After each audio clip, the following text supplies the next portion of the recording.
My name is Lauren Matthews.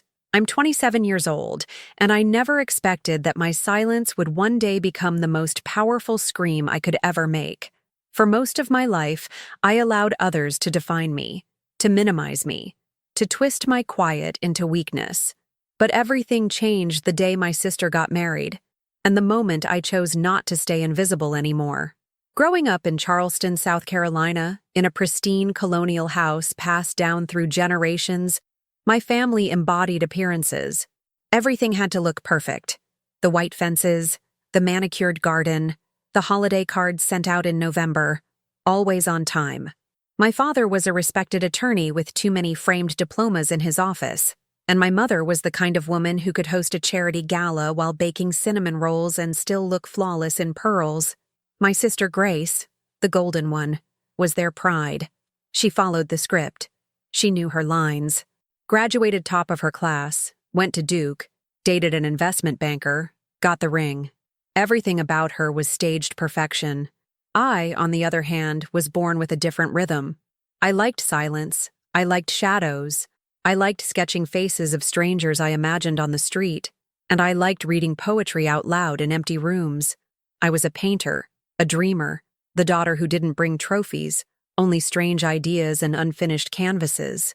And even though they never said it outright, the disappointment in my parents' eyes was a language I learned to read fluently from an early age. When Grace announced her wedding, it was as if a Broadway production had been greenlit. My mother was ecstatic. Color schemes, flower trials, tastings, guest lists longer than some small-town populations. The venue would be the Matthews estate, of course, with a rented outdoor cathedral arch and violins flown in from Atlanta. My only role was to be Grace's maid of honor, which really meant wearing the pale lilac dress she picked, smiling in the photos, and not stealing any attention. They assumed I'd come alone. They always did. For a while, I considered letting them believe it. But life had changed. Because months before that announcement, in a quiet courthouse in Savannah, I'd married a man no one in my family had ever met. His name was Ethan Reyes. He wasn't rich. He didn't wear tailored suits or speak with polished charm, but he understood me in a way no one ever had. He saw my art and didn't just compliment it. He felt it. He read my journals and didn't laugh. He made tea for me when I painted until 3 a.m. and sat in silence beside me while I cried for reasons I couldn't explain. Ethan wasn't a storm.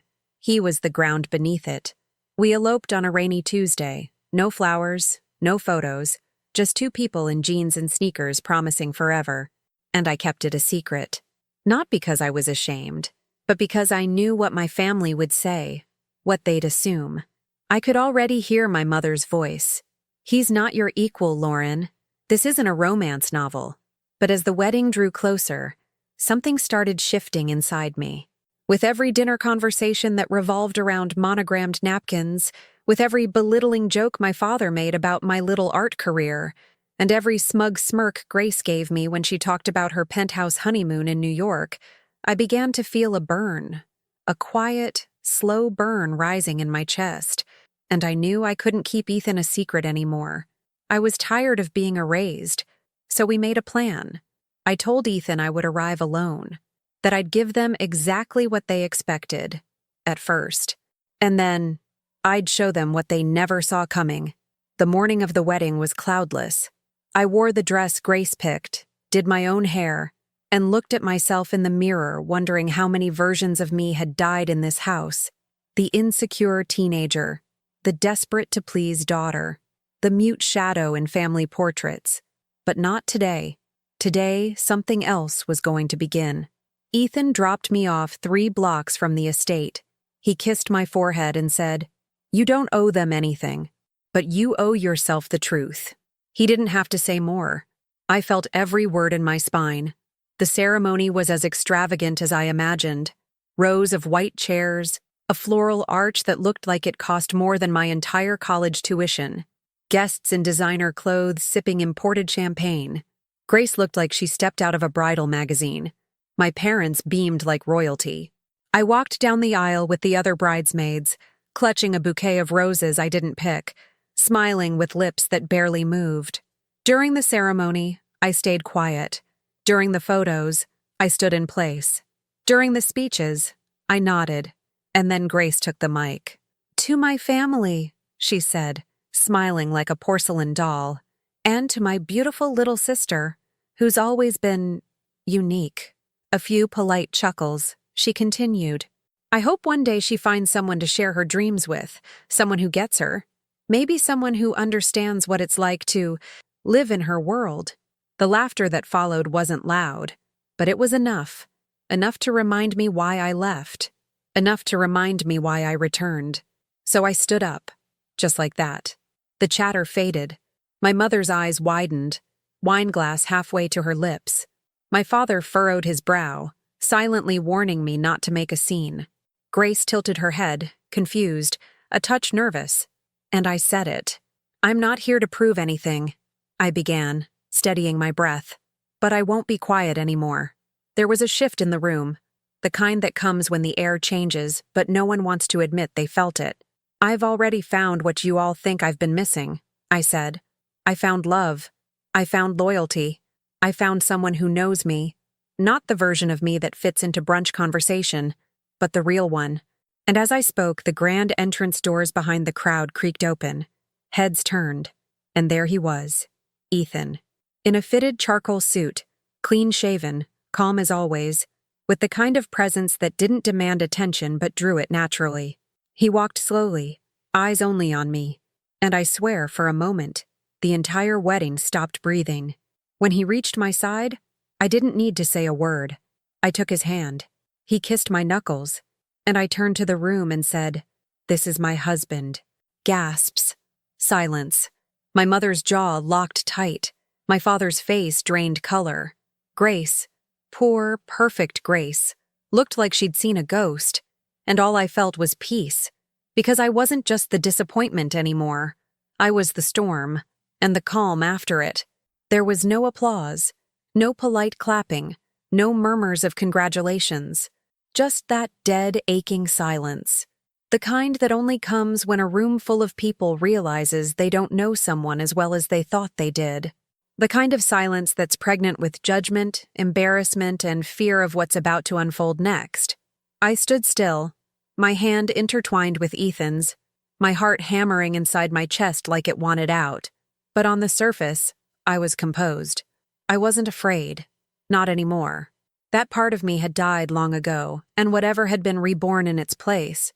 She wasn't here to please anyone. My mother was the first to react. Always the master of poise, she tried to recover with a forced smile, her voice sugar-coated with disbelief. "Lauren, darling, what is the meaning of this?" I tilted my head, my smile polite. Too polite. "Did I stutter, Mom?" I said, "This is my husband. His name is Ethan Reyes. We got married last year. You weren't invited." I felt Ethan's hand gently press against the small of my back, reassuring, but not trying to interfere. He knew I needed to face this myself. Across the table, my father let out a quiet breath through his nose, the kind he used when he was about to lose control but was still trying to appear civil. He slowly stood from his seat, placed both palms on the table, and said in a flat voice, "You made a mockery of your sister's wedding." "No," I said, turning to face him fully. "You all mocked me. For years. For who I am. For what I love. For not being a carbon copy of Grace. I spent most of my life pretending that didn't hurt. Pretending I was fine being the invisible daughter. But I'm not pretending anymore." Grace finally found her voice. Her face was pale, her lips tight. "You hijacked my wedding just to prove a point?" "No," I replied calmly. "I showed up alone, like you expected. I smiled through all your little jokes. I clapped when you took your vows. I sat quietly while you all laughed at me during your speech. The only reason Ethan walked in is because I refused to sit here one more second letting you pretend I don't matter." She laughed, a cold, clipped sound. "And what? You think bringing your secret husband in here makes you better than me? More interesting? You always needed to be the center of attention, Lauren. Always." I felt a flicker of heat in my chest, but kept my tone measured. "No, Grace. I never wanted to be the center. I just wanted to exist. And now I could feel it. The shift in the room wasn't just silence anymore. It was tension, confusion, Guests were whispering, glancing back and forth between us like they were trying to decide whether to look away or stay to witness the chaos. The facade my family had worked so hard to build was cracking, and everyone could see the pieces falling. Still, it wasn't about revenge. Not yet. It was about truth. And the truth had only begun. After a painfully awkward pause, the band began to play softly again, perhaps hoping to reset the atmosphere. Guests returned to sipping their drinks, casting cautious glances in our direction. Grace's new husband, Brad, who had said maybe 6 words to me over the years, came over and attempted some sort of weak joke, saying, "Well, seems like your family just got a little bigger, huh?" No one laughed. Ethan and I stepped away, finding a quiet corner near the garden fountain. My hands were shaking slightly, not from fear, from adrenaline. "Was that too much?" I asked him under my breath. He looked at me, eyes soft, and shook his head. It was exactly enough. For a moment, I let myself breathe. The sky was still light. The air smelled faintly of gardenia and rain from the night before. I could almost believe it was over, but I should have known better. My mother doesn't give up that easily. She appeared at my side, as if summoned by tension itself. "We need to talk," she said in a low voice that sent a chill down my spine. I followed her to the back patio, where the catering staff had set down trays of untouched hors d'oeuvres. She turned to me, her arms crossed. Her mask of grace was gone. "You embarrassed us in front of people who matter, Lauren. People who support your father's career. What you did?" "What I did was tell the truth," I interrupted.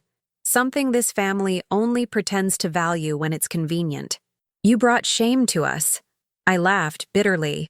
"No, you shamed yourselves. For years. You looked at me like I was broken.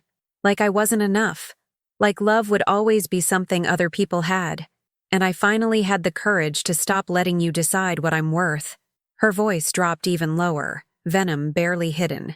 "You really think this man will last? Do you think he belongs here, among our kind of people? He's nothing. He's a phase." I froze. And that's when the idea of revenge fully bloomed. It wasn't about just defending Ethan anymore. It was about making them regret every single time they made me feel like nothing. I stepped closer to her. "You can insult me. You can pretend I'm the family embarrassment. But if you come for him again, if you ever speak to Ethan like that again, you will lose me. Forever. You'd choose him over your family?" I already did. And then I walked away. I didn't look back. Ethan was waiting near the entrance again. I grabbed his hand, and together, we left. We didn't say goodbye. We didn't owe them that. In the days that followed, the aftermath began. Grace sent me a text. "You ruined everything. I hope it was worth it." I didn't respond. My father sent a terse email asking me not to post any photos of that man on social media, as it might complicate optics. My mother went silent. Completely. But what they didn't expect, what they couldn't imagine, was what would come next. They thought Ethan was a nobody, but they never once asked who he really was. They never asked what he did, or who his family was, or what I knew. And that was their biggest mistake. Because the man they laughed at, the man they dismissed without a second glance, was about to turn their world upside down. Not with threats, not with drama, with power, real power. And I would be there, watching every second of it unfold, smiling. The silence from my family wasn't just awkward anymore. It was deliberate, cold, strategic. The kind of silence that comes from wounded pride, from people too invested in appearances to admit they were wrong. They didn't reach out again, not in person, not through messages, not even to offer an explanation or ask for one. For weeks they pretended I didn't exist, as if ignoring me could erase the fact that I'd dared to challenge the narrative they'd spent decades building. But I wasn't just waiting. I was watching. I knew them well enough to understand that their silence wasn't surrender. It was planning. They'd try to find out who Ethan was.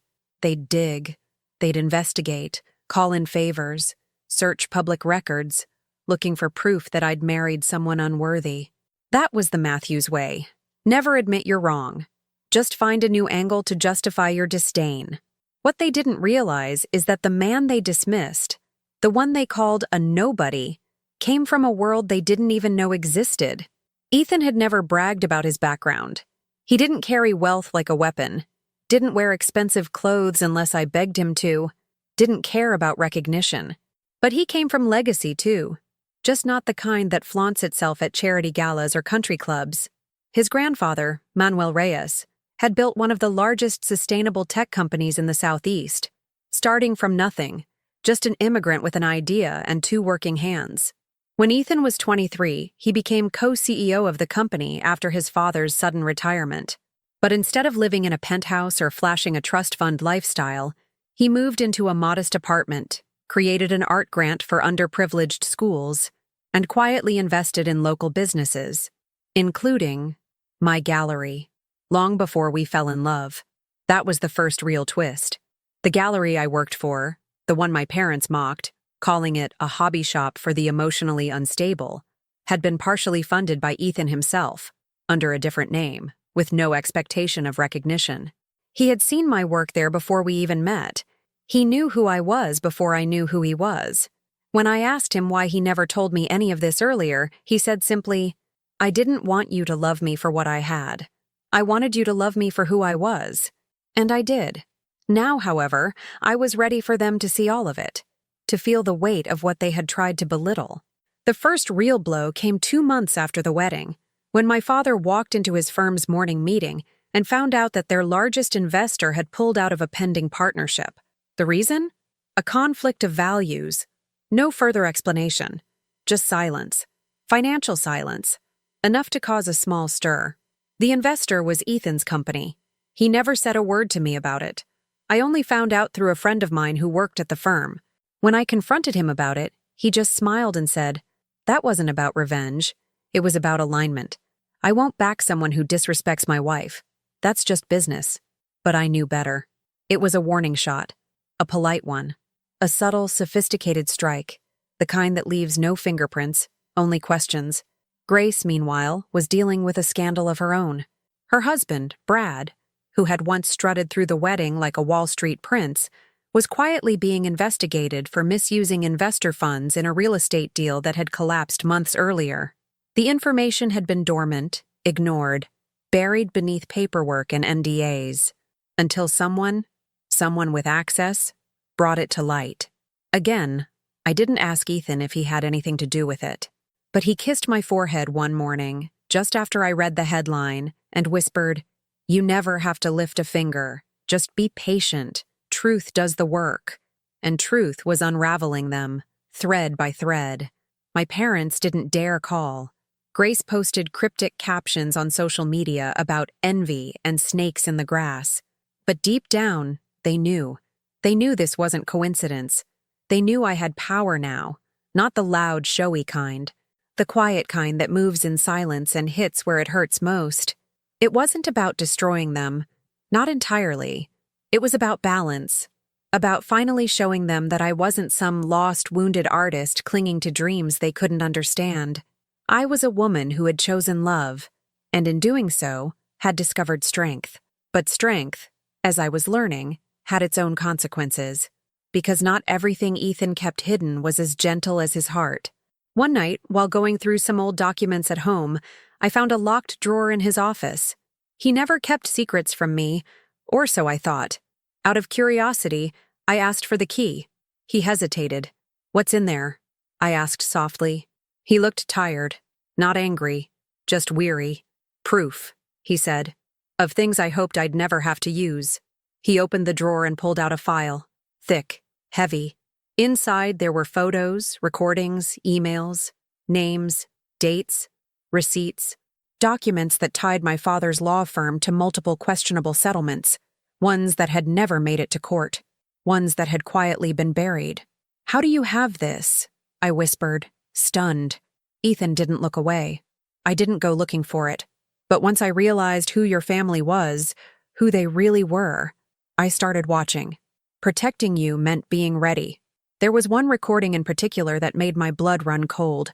A phone call between my father and a local judge, laughing about manipulating a jury selection process.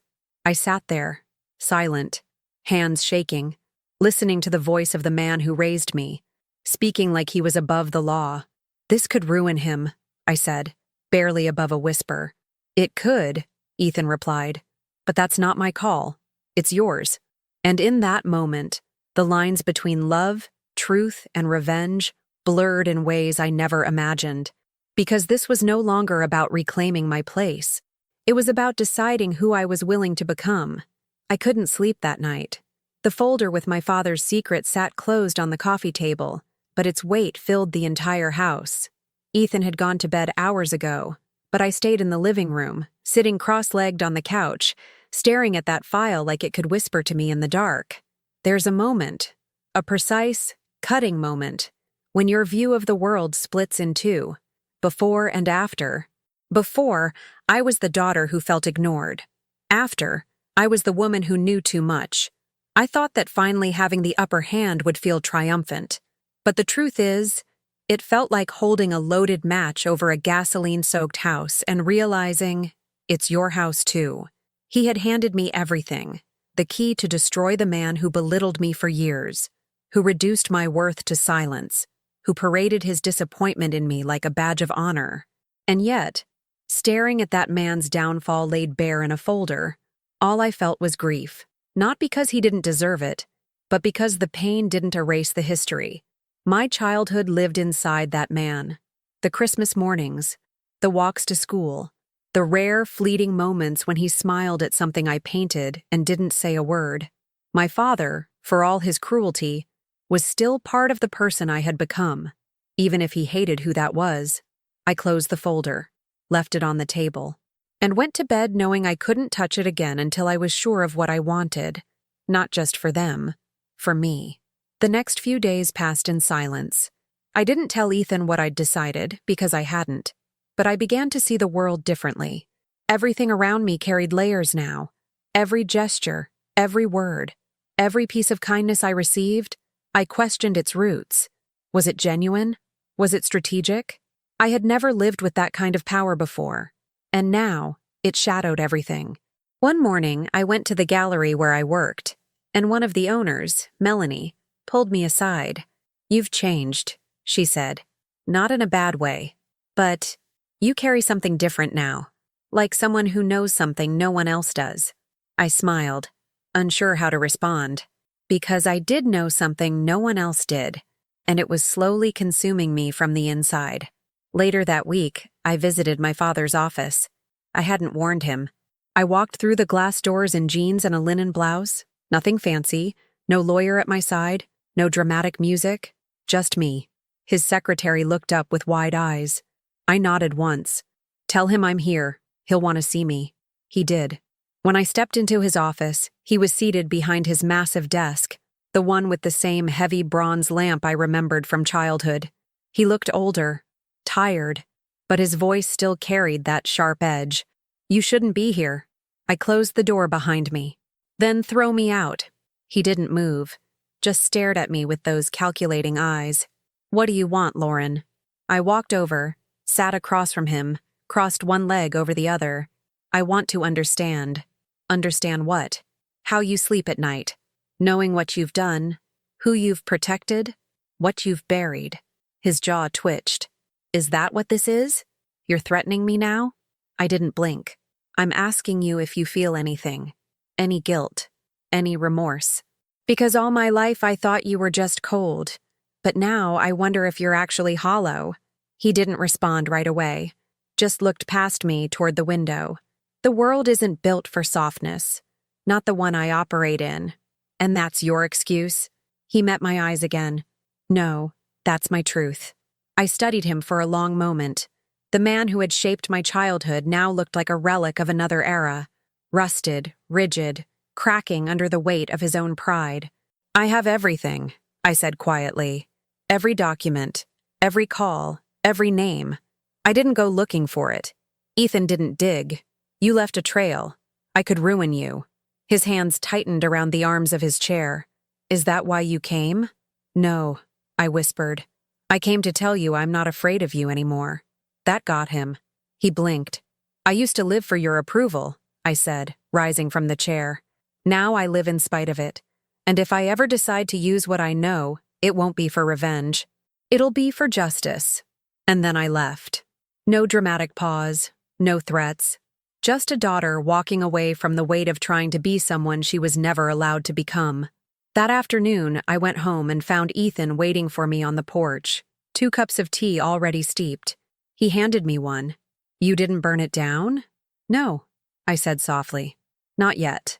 He nodded, as if he already knew I wouldn't. That was the thing about Ethan. He never needed me to be ruthless. Just real. But even in that peace, the storm hadn't passed. Grace called me the next day. First time in months. Her voice was flat. "You think you're better than us now?" "No," I replied. "Just freer." There was a pause. Then, "Dad's been spiraling, losing clients. He says it's your husband's fault." "It's his own fault, Grace. I always knew you'd find a way to destroy this family." I laughed. Not bitterly, just tired. "No, Grace. You destroyed yourselves. I just stopped pretending." Before she hung up, she said something I'll never forget. "You always wanted to be the victim, Lauren. Now you're just the villain in a prettier dress." And that was when I knew. She still didn't understand. I hadn't changed because of revenge. I had changed because I finally let go of needing them to see me. And once you stop needing that, you start becoming something else. Something stronger. Something dangerous. Something free. In the weeks that followed my confrontation with my father, the ground beneath my family began to fracture in ways none of them could control. It started quietly. A former junior associate at his law firm resigned without notice. Then 2 more. The whispers grew louder. That something wasn't right. That the empire he built was full of rot. That there were files missing. Settlements being questioned. Deals that no longer passed unnoticed. But still, I didn't touch the folder. Not because I feared what it could do, but because I finally understood that real power isn't about using everything at once. It's about knowing you could, and choosing not to. For a while, Ethan and I returned to something resembling peace. We shared quiet evenings in our apartment, played vinyl records on the old player he'd found in a thrift store, made pasta with cheap red wine, talked about everything and nothing. We painted side by side on rainy days. I caught myself smiling without guilt, laughing without shame. It was a new version of myself, not shaped by rebellion, but by choice. Until the day the letter came. It was in a sleek ivory envelope, embossed. No return address, just my name, handwritten in the exact cursive my mother had used my whole life. Inside was a card. No greeting, no apology, just one line. "We need to talk. It's about Grace." I felt a chill run through me. When I showed Ethan, he didn't say much. He didn't tell me what to do. He just looked at me the same way he always did, like I already knew the answer. I agreed to meet her at the garden behind our childhood home, the same garden where Grace and I used to play hide-and-seek, where we once buried a time capsule with glitter pens, Barbie shoes, and secret dreams scrawled on notebook paper. The place where, maybe, before the world taught us to perform for it, we had loved each other without conditions. I arrived first. The garden hadn't changed. Still over-manicured, still filled with imported roses, still pretending to be natural while screaming artifice.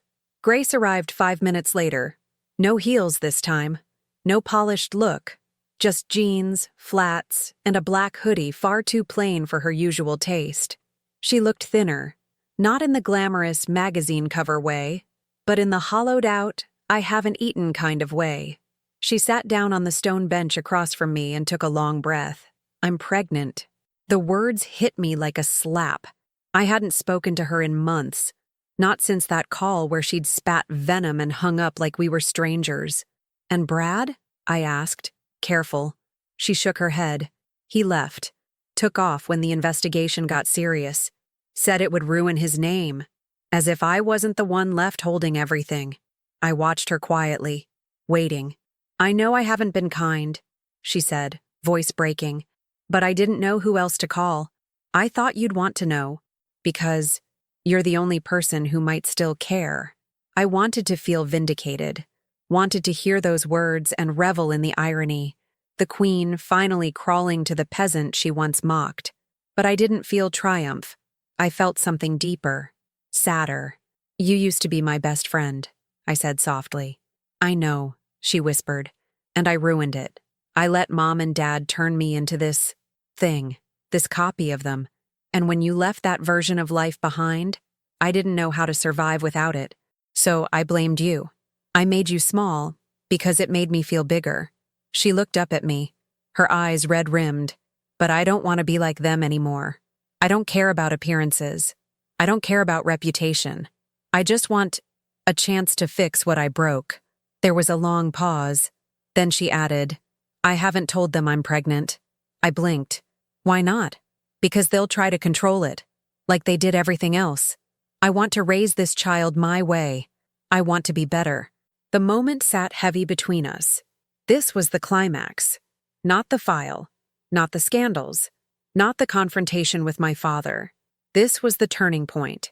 The moment I had to choose between continuing the cycle of hurt or breaking it. You're going to need help, I said at last. Grace looked away, ashamed. I don't deserve it. No, I said. But neither did I. And I still hoped someone would show up for me. She closed her eyes, tears slipping down her cheeks. I'm here now, I continued. But things won't be the same. I won't lie for you. I won't pretend for them. If you want me in your life, it'll be real or nothing. She nodded. And just like that, the first stone of the wall between us cracked. That night, I finally opened the folder again. Ethan joined me at the dining table, watching as I laid out the documents like pieces of a puzzle. I'm not going to release this, I said, voice steady. I didn't think you would, he replied. But I am going to use it. Not to burn it all down, but to hold them accountable. Quietly, legally, properly. He smiled faintly. That's more terrifying than any scandal you could have caused. We spent the next week putting together a package. Ethan had a legal team, discreet and loyal. They reviewed everything. They crafted the right message. Not to leak, not to destroy, but to pressure, to ensure certain behaviors ended, to make clear that if the abuse of power continued, then the world would know. It wasn't revenge. It was transformation. And it was irreversible. The letter was never sent to the press. The documents never leaked online. There was no exposé, no courtroom showdown, no tabloid headlines bearing my father's name. The world remained unaware of the things I knew. But the silence that followed after we delivered that package to his office, signed, sealed, and hand-delivered by Ethan's legal representative, was louder than any scandal could have been. Within days, his behavior changed. He began stepping down from cases, citing personal matters. He withdrew from a high-profile board he once bragged about. His name started disappearing from the firm's marketing materials. There was no press release, no announcement, just a slow, deliberate vanishing, the kind that only happens when someone powerful realizes they've been seen too clearly to remain untouchable. He never called, not to deny it, not to defend himself, not even to apologize. He knew the truth was no longer his to bury. My mother reached out once. A text. One line. I hope you're satisfied. I didn't answer. Because no, I wasn't satisfied. I was changed. But satisfaction? That wasn't the point anymore. The old Lauren might have written back, tried to explain her side, tried to soften the edges so they could meet somewhere in the middle. But I wasn't that woman anymore. I had spent my life trying to earn love through obedience, through silence, through smallness. And now I had learned that love, the real kind, doesn't ask you to disappear. It invites you to expand. Grace and I began speaking regularly. The calls were still cautious at first, peppered with long pauses and careful words, like we were both learning a language we'd once forgotten. But there was something real between us again. Something fragile, yes, but honest. She sent me ultrasound photos. I helped her find a new apartment closer to the city, far from the eyes of our parents. We talked about baby names. She even started painting, badly, but with joy, like she was discovering a part of herself that had been hidden under years of pretending. One evening she called crying. I don't know how to be a mother, she said. Not with the example we had. You don't have to be perfect, I told her. You just have to be present. There was a pause. Then she whispered, Like you are. That was the first time in my entire life I felt like the older sister. Meanwhile, Ethan and I grew quieter, closer. There were no more secrets between us. No more locked drawers. No more files. Just open air. Even on the days when I woke up feeling heavy, burdened by the knowledge of everything we had uncovered, he was there, patient, steady, listening without needing to fix. One night, as we walked along the water, the breeze crisp against our faces, I told him something I'd never admitted before. When I met you, I said, I thought I was broken. He didn't interrupt. I thought I was someone people tolerated. That love was something I had to chase. That if I could just shrink myself enough, I might fit into someone's version of acceptability. Ethan stopped walking, turned to face me. You never needed fixing, he said. You just needed someone who wouldn't ask you to disappear. And there it was again. The truth I kept rediscovering, over and over, like waves pulling me toward the shore of myself. I wasn't vengeful anymore. Not because they didn't deserve it, but because I no longer needed it. Letting go wasn't about forgiveness. It was about freedom.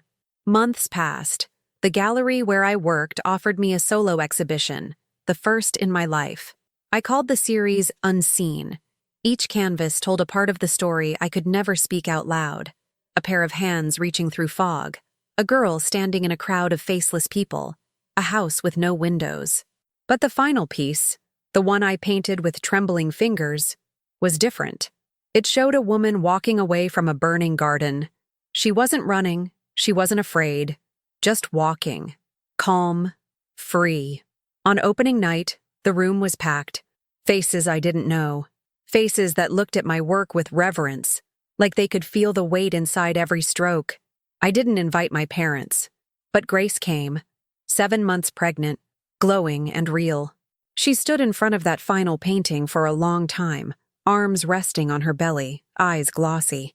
She looks like you, she said quietly. I stepped beside her. She's who I was always meant to be. Then she turned to me. Will you be in the delivery room? I laughed. Are you sure you want me seeing you like that? She smiled. I want the strongest woman I know next to me. That night, when the gallery had emptied and I stood alone among the echo of footsteps and champagne glasses, I felt it, that full circle moment, the climax behind me, the future unfolding like a blank canvas. I thought about the folder one last time, where it was now, locked away, not forgotten, but no longer defining me. I had built something out of the ashes they left me. Not a throne, not a wall, a life. And in that life, I chose peace. But I never forgot what it cost.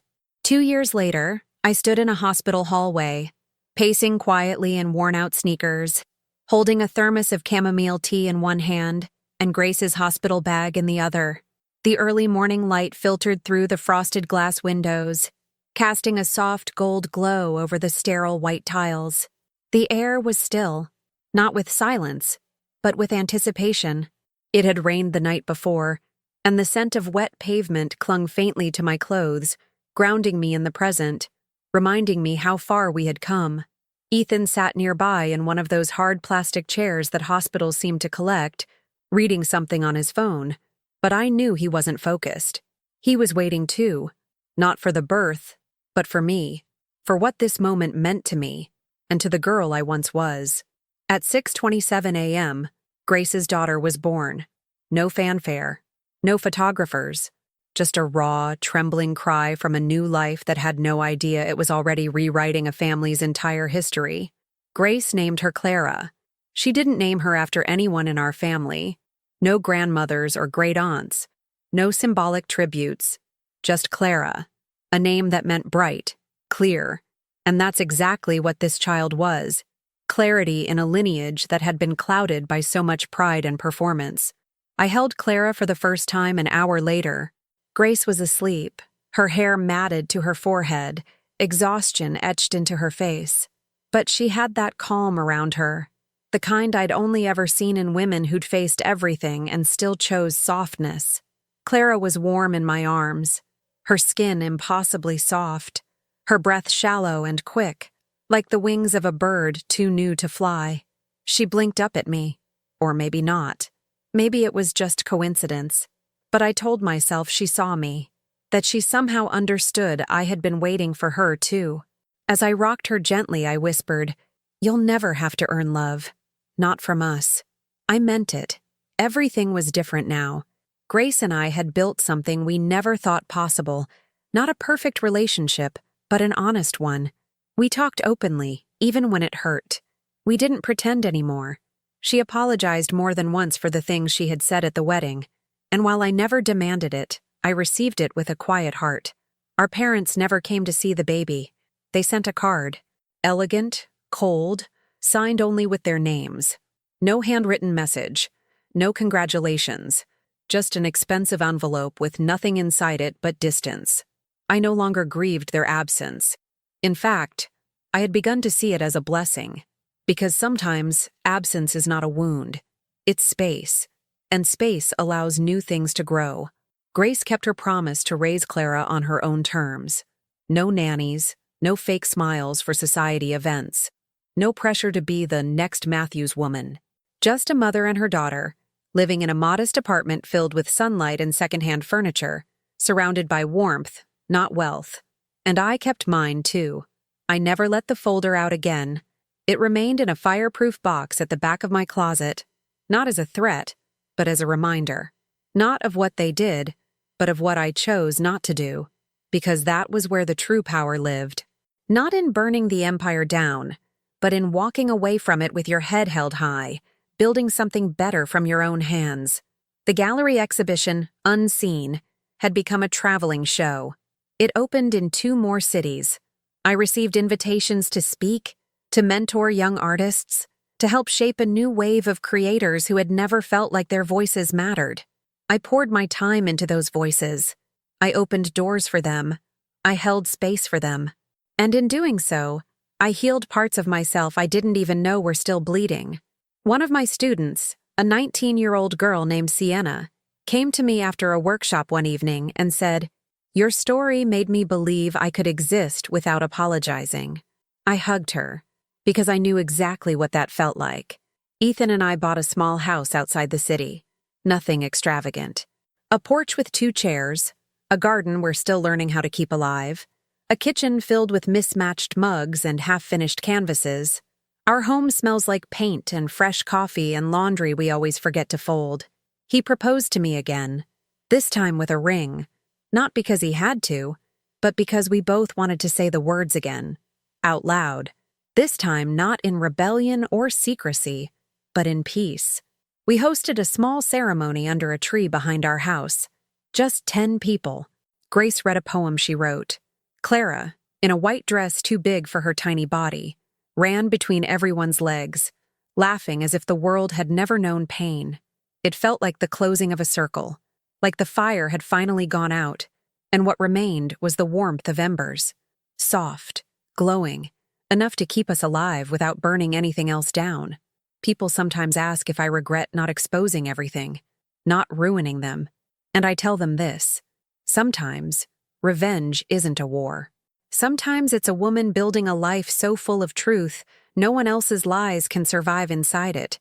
Have you ever had to walk away from the people who raised you, not out of hate, but because staying meant losing yourself? If you've ever chosen your peace over their approval, share your story below. If this story moved you, please like and subscribe to hear more stories where silence becomes power and pain becomes freedom. And if you know someone trapped in the shadow of family expectations, send this to them. They might need to know they're not alone. Remember, sometimes the strongest revenge isn't destruction. It's building a life so full of truth, their lies can't survive in it. Thanks for listening. You owe no one your silence.